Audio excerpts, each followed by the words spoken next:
नमस्कार। इस Christmas, new year और संक्रांति के शुभ अवसर पर जीवा फर्टिलिटी आपके लिए लाए हैं 30% डिस्काउंट IVF पैकेज पर। इसके बारे में और जानकारी के लिए स्क्रीन पे दिए हुए नंबर्स पे फोन कीजिए या अपने निकटतम जीवा फर्टिलिटी सेंटर पर अवश्य आइए। Thank you.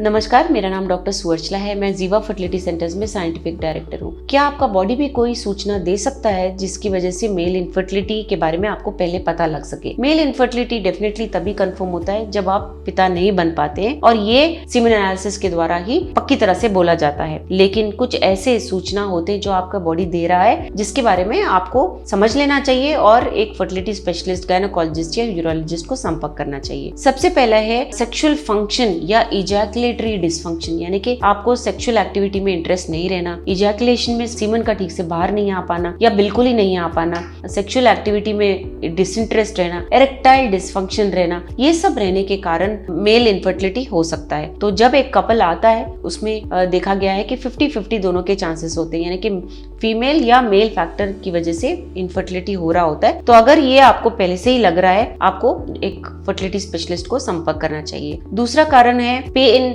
या स्वेलिंग टेस्टिस के भाग में। अगर वहां पे वेरिकोसील हो तो आपको ये पेन हो सकता है और आपको एक यूरोलॉजिस्ट को दिखाना चाहिए, जिसकी वजह से ये अनुमान लगाया जा सकता है कि ये कौन से स्टेज में है, क्या ये स्पर्म प्रोडक्शन से भी इंटरफियर कर रहा है, इसके बारे में क्या करना चाहिए। ट्रीटमेंट दवाइयों से ठीक हो सकता है, कभी शायद सर्जरी हो सकता है, लेकिन अगर ये पहले से ही आपको हो रहा है तो आपको ये डॉक्टर को दिखाना चाहिए। तीसरा है रेस्पिरेटरी प्रॉब्लम्स। रेस्पिरेटरी प्रॉब्लम्स अगर बहुत ज्यादा रेगुलरली हो रहे हैं तो मेल इनफर्टिलिटी का भी कारण ये हो सकता है, इसे भी आपको दिखाना चाहिए।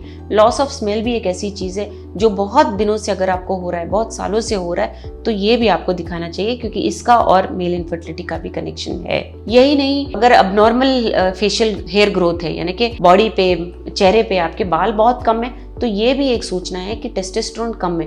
टेस्टोस्टेरोन कम होने से सेकेंडरी सेक्सुअल कैरेक्टर्स, यानी कि बाल होना, मस्कुलर होना, ये सब कम होता है। यही नहीं, टेस्टिस का प्रोडक्शन भी कम होने के अवकाश होते हैं टेस्टोस्टेरोन कम होने की वजह से। इसीलिए ये भी एक सूचना है कि बाल अगर कम है, अगर आप युवा अवस्था में पहुंच गए, 21-22 के हो गए और फिर भी बाल कम थे तब भी, तो भी मेल इनफर्टिलिटी का कारण ये हो सकता है। सबसे शॉर्ट तरीका तो सीमेन एनालिसिस है। अगर स्पर्म प्रोडक्शन ही कम है और का मोटिलिटी और आकार भी अच्छे नहीं है तो हार्मोनल इम्बैलेंस की वजह से भी हो सकता है ये। पर ये तो आगे चल के आप सीमेन एनालिसिस कराओगे तभी पता लगता है। लेकिन ये जो छोटे मोटे प्रॉब्लम्स मैंने बताए हैं, सेक्सुअल एक्टिविटी कम होना या सीमेन में प्रॉब्लम रहना, इरेक्टाइल डिसफंक्शन होना, टेस्टिस में पेन रहना, बॉडी हेयर कम रहना, ये सब होने पर आपको एक ओपिनियन ले लेना चाहिए, जिसकी वजह से आगे चल के आपको मेल इनफर्टिलिटी का शिकार आप ना बने। इसके बारे में अगर आपको और जानकारी चाहिए, अवश्य जीवा फर्टिलिटी सेंटर्स आइए। A lot of effort has gone into making this video. Please like and subscribe us. Thank you.